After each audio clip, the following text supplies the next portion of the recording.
The following edition of Connecticut Valley Views is made possible by Windsor Federal Savings, with offices in Windsor, Bloomfield, Granby, and East Windsor. Neighbors helping neighbors since 1936. Hello, it's my pleasure today as I share with our viewers a visit to two of our state's key support agencies to those in need in our community, particularly during these difficult economic times. Watch and learn what you can do to be part of the solution. I very much enjoyed my time with Sister Theresa, co-founder of the House of Bread in Hartford, Connecticut, while she shared the story of her collaboration with Sister Maureen and the establishment of their facility on February 4th, 1980, when they, as Sisters of St. Joseph, decided to bring their stated mission to the people of Hartford in a real, hands-on fashion. We're here today in Hartford at House of Bread, and I'm here with Sister Theresa, who I'm delighted to have a chance to speak with, talk a little bit about what you do for the community. It's a pleasure to be here with you, Sister. It's a pleasure for us to be here, Susan. Thank you. Now, you started this House of Bread in February of 1980, yes. And it was with Sister Maureen, with whom you work on a daily basis. How did it all come about? Well, it's very interesting. Sister Maureen had been in Kentucky, had started a mission there, and returned back to the Hartford area, September of '79. I was working at St. Michael's Parish in the north end of Hartford, administering to the Catholic population, the African American population. And we were getting people coming in often for food donations or whatever the problems were. And she said, we have to start something. There are a lot of homeless people in Hartford. And so she said, what do you think about a little kitchen, maybe coffee and donuts in the morning? Both of us had full-time jobs, so could we do this in the morning? So we did. We went to a fellow who owned a package store. He had a little dinette, kitchenette area, and he said, I'd be willing to rent that to you for $100 a month, sisters. He thought we were, I don't know what kind of nuns, but anyway, he said, yes. Sure, $100 a month, I can do that, but we had to clean out the place. Right. Well, the little kitchen area served about 15 people. Okay. And that's how we began February 4th. With a cold morning, we got people from the area to help us clean up. I bet it spread the word quickly. And the word spread around. At that time, there were many rooming houses in Hartford, and there were many older alcoholic men, most of them, and some women, but they were our first guests on Ann Street.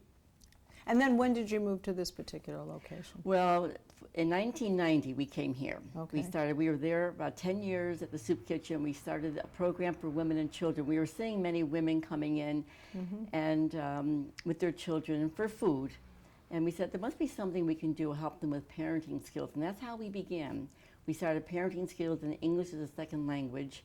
And then we went into the education piece, the GED, ABE, and GED, which is Adult Basic Ed and the High School Equivalency Program. And now, how many women might you serve during that program during a year? Well, during the year, we would have, at that time, about 25 to 30 women would come in. We would expect them to come 4 days a week. Sure. With them, we'd have nutrition classes, parenting skills, basic So these skills. are really life skills. Exactly. This is helping them get on a career path, at least to get their education, but then you're teaching them life skills as well. Yes, and we realized many had left school at an early age. They started families, and we said, you have to get an education. There was no way for them to get a job without at least their high school diploma. Certainly. So we put a lot of focus on the high school diploma. And then you give them the opportunity. We have surrounding us right here in the room toys for children, so you have babysitting services. Well, we do, yes. We know that many of them cannot get to school if their child unattended, so we said we will babysit the children from 3 months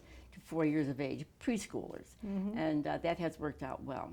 Now, when you do the education system, GED, are we talking about 3 or 4 years for them to actually pass it? Is it how long are they actually here to get it? It depends. The women are they each take a pre-test to see what level they're at, and it's all individualized. Right. So some may do their diploma and get it in 5 months, and some may take a year and a half, depending on some where of them they completed some high school, dropped out, and then they 11th grade, 9th grade, 10th grade, come back into it again.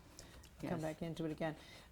When this program is going on, do you find that they stick with it Is the opportunity, do they take full advantage of the opportunity? Well, that's the challenging thing for us. We have many women who start the program and they come 6, 7, 8 weeks straight, and we'll sign them up for the GED, and many will pass, maybe some will flunk, not pass a certain part of it, and if they do not pass say math, that's the most difficult. We tell them to come back for tutoring and to retake the test. Yes. Many times mothers have disruptions in their family life, and they may not get back to class the second week or the third week of classes, and we try to track them down to encourage them to come back. And catch up. On an average, we could have about 10 to 12 women who will receive their high school diploma in 1 year. And that is good, because it's not an easy test. And I think we'd like to make it clear it's just for women here, because there are other opportunities in the Hartford area for men. You've found that there's a better focus when the women can do it. Right, and we have the children here. More so of the congeniality of that program. So I think that's an important thing to know.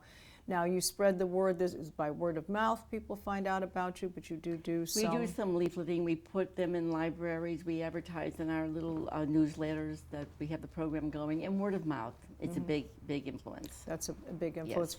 Now, what I think we need to point out to our viewers is the fact that under this House of Bread, you have several programs, actually. So you have the Soup Kitchen, and that's on Chestnut Street. Correct. Is that correct? And then you have a day shelter. And now, what is the Ed O'Neill House? That's affordable housing right around the corner here on Albany Avenue, and that's 27 units of affordable housing. And it's 1, 2, 3 bedroom units, and the tenants are mostly working poor. So they have to not make too much and not too little to live there. They have to meet the requirements of that financially. And then home, which is where we are physically right now. Now, the Kids Cafe, what is that? That program started in 2007, and it was Maureen's idea. There were many children we were hearing were not being fed a good evening meal, and we were asking our kitchen staff, what can we do to help the situation? And we connected with the Boys and Girls Clubs of Hartford. Ah, very good.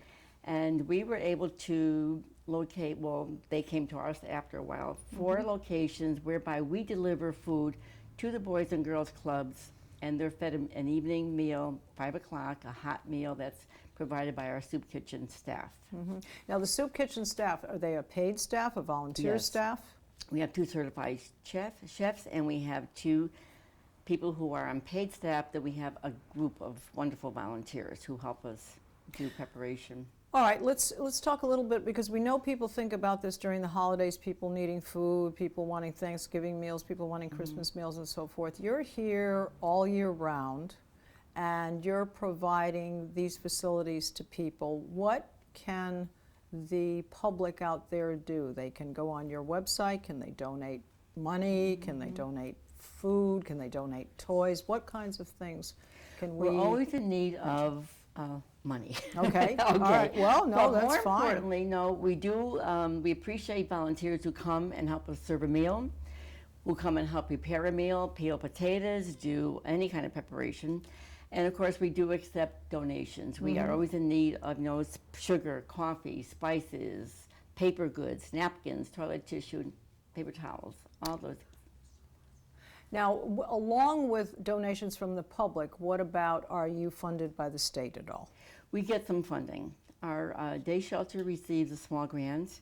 Our transitional housing receives some assistance, and the home program here, education program. All right, and that, have you found that there has been more of a need in this economy? Has it maintained its level of need? We're seeing that the need is great, and it's gotten more severe, especially with the hunger issue. We used to have a time of the month, the 1st maybe to the 10th, our numbers would be way down, and then they would go up to 250, 280.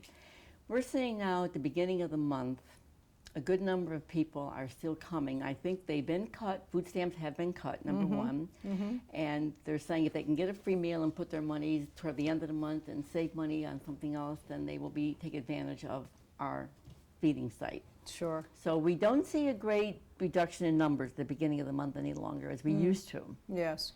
Now, what we want to mention is, because during this interview program, I spoke with the Foodshare folks, and you get some of your food from them. Is Yes, that we're a you Foodshare tie in? member, and twice a week our van goes up there, once for Kids Cafe and once for the soup kitchen, and we do a general shopping and fill up the van as every space is occupied with something, whether it's potatoes, onions, pasta sauce, whatever it is. Yes, and they're a big help to us. They are. Now, when you have the children here, the young children, do you see I guess it might be the word, a continuity of these people coming, but do you see success stories is what I'm trying to get at? Do you see a woman who's been here 3 years ago and graduated from the GED and goes on to do something? Yes, we certainly do, and we do follow up as well. We have many women who have gone on to, maybe level entry positions.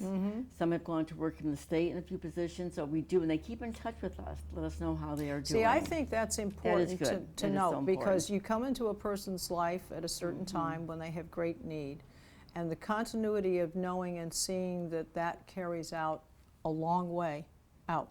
And you could even, maybe perhaps at some point they're married and they're in a better financial position and they turn around and give back, which I think is very important. Now, you've accomplished what you've accomplished with Sister Maureen. Do you see expanding this program at all, or reorganizing it, or do you see a different kind of need? Are there evolving needs for the community? There are always evolving needs, and that's how we have grown over the years. We tried to meet the need as we saw it. The soup kitchen was feeding, then we needed a shelter spot, then we needed transitional housing. We have many men and women that we have put into detox programs. I was going to ask you about the health But they go part. into detox and they're there maybe 24 days or maybe 12 days. But if they come back out in the streets, what the next step is going to be. Back into the same climate, same environment. It's not going to be a good situation. So we do have 3 transitional programs. And it's for people, men and women coming out of detox. And we do house them for up to 2 years in a very safe, supportive living environment. And many have gone on to success. That's amazing. There are some. I was told by the Foodshare gentleman, and it is in the piece, a very amazing story about a man who was really down on his luck, health-wise, career-wise. I think mentally was having a great deal of problems, and he turned out to be a success story. So I think that's. We met with 2 this morning. One of our house managers. They have been people who were in the transition program who have moved on, gotten jobs, and have come back to meet. One is a full-time house manager, and one we're interviewing for a job. Yeah, so I think that's very important, because when people give money or they contribute or they volunteer in your program, I think it's important to know that this ripple effect is very important. Now, you've mentioned the Boys and Girls Club. You've mentioned you have the detox programs and so forth. What other agencies do you work with? What other agencies might touch? Well, in our day shelter program, for instance, we have a Charter Oak Rice Heights Health Center, and they give us nursing services 2 full days a week. Plus, we have a psychologist from their office who comes. We have a volunteer group of lawyers who spend one morning with us in volunteer services, legal services, every other. So the pro bono work. Yes, pro bono. And we're always working with, many nonprofits, whether it's Mercy Housing or South Park Inn. We keep in communication with each other because many of us have the same clients and the same issues. Sure. Yes. So it does tend to be that it's a kind of a birds of feather. The issues do tend, I think, to congregate with the ones who have these types. With children, there are certain issues with them. Now, the programs that you have put together now, do you see them as fulfilling all the needs? Now, I know that you monitor it, but do you feel that you're serving as many people? Are you at capacity? Do you see yourself as needing greater facility space? Do you see needs out there that can be anticipated? Right now we're in the midst of evaluating our programs. And I think in this program, our education program, we're all aware that the nationwide, the GED test is going to be computerized. It's going to be computer testing only. And all of us have to adjust and adapt our program to that. So we're working with our teachers now to see how we're going to address that and get our mothers to be able to approach that. Because you said before they can catch up, but in this program, if they fail on one test or math, right? It's a costly. It's more cost for the mother to take this test, And also, if she fails one piece, like there's writing, math, science, English, and if they fail one piece of it, the entire test must be taken over via the computer. Okay. So everything will be tested differently. So we're preparing for that change now. Do you see the opportunities for them to go on?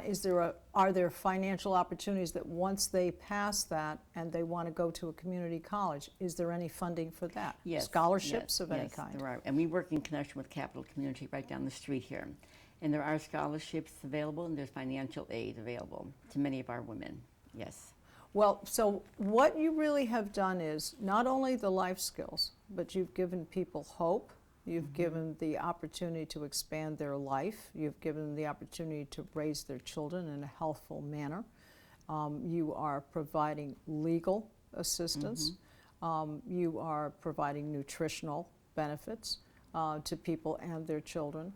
You are providing any mental issue situations. You are covering a vast thing, and I don't think people realize how much work is accomplished by you. And I think that's why we're doing this piece today, because we talk about the soup kitchen. I think people think about that, the House of Bread, and the soup kitchen is really a place where people are going to get food. How many meals a day do you do? Breakfast, lunch, and dinner? We do breakfast and lunch 5 days a week. We do breakfast, lunch, and supper on Thursdays. Thursday is one meal in the evening. And then Saturday and Sunday, there's one meal. So every day of the week, there is a meal coming out of the soup kitchen. Again, that's due to a lot of volunteers who help us, and our staff, our chefs get the meals ready for the volunteers. So we are feeding every day. And morning could be about 180 people. In the afternoon, it could be 250 to 280. Now, many of the clients who come in the morning will also come for lunch. But the meals are, numerous. It's amazing what the kitchen produces. And I'm sure. Do you ever see, and it's a kind of a tough question for me to ask, but do you ever have incidents happen with people because they're in very bad straits in their life? And we try to be very, very aware of climate. Our staff is always on the floor. You have to be careful. I mean, do you have security, I guess? Yes. We have to be very careful who comes in and how you handle clients, and we're trained for that, yes. Because you're going to have some people, I think, that with no intent on purpose, but if they've been into drugs. Yeah, and mental illness is also a big factor. Mental illness and people on the streets, and it affects them terribly to be on the streets. Well, I think you have a very important program here. Foodshare obviously is providing physical nourishment, but what you've provided here is emotional nourishment. I think, as I said before, there's the hope, and hope is the greatest thing I think that you can give people, because it gives them self-initiative to move on and to make the most of this opportunity. And I'm smiling now, I'm remembering a fellow, his name was Walt, an older white man who came in to us every day to eat. He said, sisters, he had his hand on the counter, I've been a drunk all my life, and I've been called a drunk all my life. But I'm treated like a person here with respect. I appreciate that. Wow, that's and a great compassion on your part. I've never forgotten that, because what we try to do is establish community. Yes. Everybody's welcome. We don't reject anyone coming in for food or for anything. If we have it, we're able to share it with them, and we try to, because they don't get much respect on the streets. They certainly don't. It's a tough life out there. Well, you've been very helpful in explaining exactly what your program is. We hope that we have spread the word to the people and our viewers, and that they can donate food or money. Go on the website, get a little bit more information. Yes. And a phone number, can they call you? Sure, 860-549-4188, extension 202, Sister Maureen, 203, Sister Theresa. And website? hobread.org. Okay. Well, thank you so much, Sister. Thank it's been you, a pleasure Susan. speaking with It's you. very nice. And I wish you so much success going forward. Thank you with for your taking time organization. for the House of Bread. Okay, great. Thank you. Additionally, I spoke with Mark Cherrington, Director of Communications at the new facility for Foodshare in Bloomfield, Connecticut. I'm here today at Foodshare, and we're in Bloomfield, Connecticut, and I'm going to be speaking with Mark Cherrington. He is the Director of Communications for Foodshare, and it's a pleasure to be here with you, Mark. Thanks. Pleasure to meet you. I want to talk to you a little bit about what is Foodshare in a nutshell. Okay. Foodshare is this area's food bank. We serve Hartford and Tolan counties. And as a food bank, we get food from the food industry, big distributors, major retailers, and farmers and producers as well. And then we warehouse that food here. We sort it and inspect it, and then food pantries, soup kitchens, shelters come to us and get this food, which they then serve to people who are hungry in our area. Now, you have been here how long with Foodshare? I've been here a year. A year. Foodshare itself has been here a little over 30 years now. 30 years. So that's a long time in the community. Yeah. Now, where were you previously? You have kind of an interesting background. Before this, I worked for another nonprofit called Cultural Survival, which works with indigenous people around the world. It's a human rights organization. And before that, I worked for another nonprofit called Earthwatch, which supports scientific field research around the world. So you understand now the kind of the world needs and what's going to happen with the world on a global basis, but now you're working on a community basis here with the people here. Now, you said that Foodshare has been here for 30 years. Have you seen a change even in the past year, or let's say since the recession, of the number of people who are requiring and needing food coming together? Yeah, the number of people needing food has been growing pretty much steadily with a couple of little dips for those last 30 years, and particularly in the last 6 years. Since the recession happened, the number of people needing help increased 30%, and most of that was among the middle class in the suburbs. So what we're saying then is obviously part of the economy, and those who used to be in a fairly good spot are now facing major turndowns because of loss of job, perhaps having to stretch themselves between the needs of their younger children and taking care of older parents. Obviously the economy turned down. So all of that is contributing to people who would thought that they might never be on your doorstep are. Exactly. And they're here. And you have how many employees here at this particular? There are 50 employees at Foodshare, and they are supported enormously by about 4,000 volunteers each year. And you you have some interface with other organizations within our community as well, because you have, I believe you have a pilot program that you have going on. We do. Very interesting. It's a project called Fresh Place that we set up with the Junior League of Hartford and the Chrysalis Center. And this is, it's a food pantry that also offers case management, job training, and other kinds of assistance for people to help them get back on their feet so that they don't need to get food from the food pantry. And the reason that we are working on that project is because, well, last year we distributed enough food for 12 million meals, which sounds like a lot, and it is a lot, but that actually only covers about a third of the need that's in our community. And it's just not possible in the system for us to get that much more food to feed people, and so we have to work at reducing the number of people who need the food. Sure. And Fresh Place is one of those efforts that we're doing to try and do that. And we set that up as a joint project and as a pilot to see whether this would in fact work. And you've actually had, there's a story that you were telling me, there was actually a story of a gentleman who was in a bad spot in life, and he had a critical illness, and he had had a criminal background record and so forth. Just briefly, just tell us that, how you turned his life around. It was, it's sort of, I always hesitate a little bit with this story because it in some ways it fits people's stereotypes of who's hungry, and in fact it's not really, he's not typical at all. Yes. He's really the worst case scenario. He did have a criminal record. He had hepatitis C. He was living in state housing. He was unemployed. He was getting his food from a food pantry. And so he came to Fresh Place, and the first thing that the case manager does with anyone, any client who comes there, is sit down and say, well, let's make a set of goals for you. And so his goals included getting rid of, expunging his criminal record, getting medical care for his illness, and going back to school and getting a nursing certificate. And so over the course of the next 8 months, they worked with him, got him a pro bono lawyer to help with the criminal record, found a doctor that would work with him and treat his illness, and he's now in a community college studying to be a nurse. Well, there you so a turnaround. So I just want to make a point, folks, that Foodshare is a bit more than the profile you normally think about. Yeah. How can the community, in what way can they help? Because I know your donations largely come from the Stop and Shops in the community, producers of vegetables on a large scale, and so forth. So what can the community do to help? They can do several things.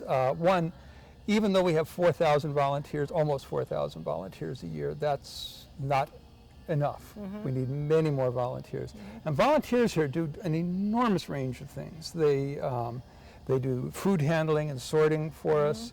Which I imagine is very important because you've got such vast turnovers. Yeah, and we have to make sure the food is safe. I mean, we're here to help people, Sure. not hurt them. Right. So they get extensively trained to do that. There's volunteers that go out with our mobile Foodshare trucks, which we use to bring fresh fruits and vegetables directly to the community. Volunteers go out and do speaking engagements for us. One of the things we particularly need volunteers for is to go into the community and help people apply for SNAP, which used to be called food stamps. Yes. In this area, about 80% of the people who are eligible for SNAP benefits get them, and 20% don't. I see. And so Is we it, want is it something to do with income? Is that a? No, it's actually just a logistical I see. issue. Okay. The form you have to fill out is 18 pages long.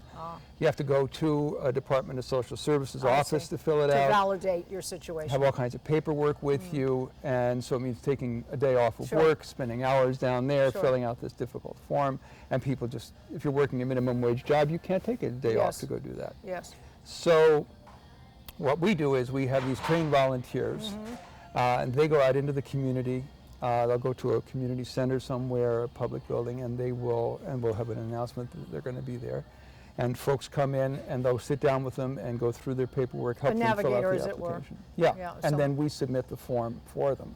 Okay. And then it's up to Sure. the system to decide whether they qualify Sure. or not. But we help them get over that hurdle. Yes. And Yes. that will provide a whole lot of extra food for people, so that it takes the pressure off of us. Now, you obviously have a very large warehouse here, many thousand square feet, and you added on recently. Within the Yes. past, when was this addition added? Well, we're actually not quite finished with it yet, okay. and we're still doing some construction work downstairs here. It's been going on for the last 10 months or so. Do you receive state funding at all? We get some federal funding because we also keep food for FEMA.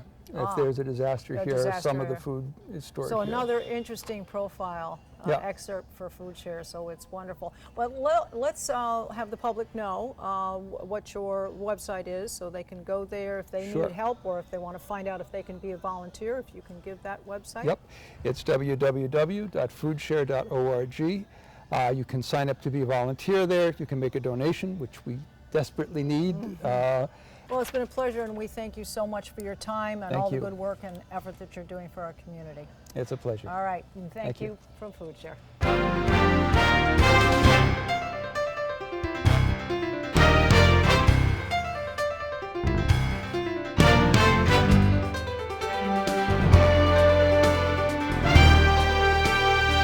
You can see us on Facebook and all of our programs on our website at www.ctvalleyviews.com. This is Susan Regan, thanking you for joining me in bringing proof to the people. Our thanks to Windsor Federal Savings for making this program possible. Neighbors helping neighbors since 1936.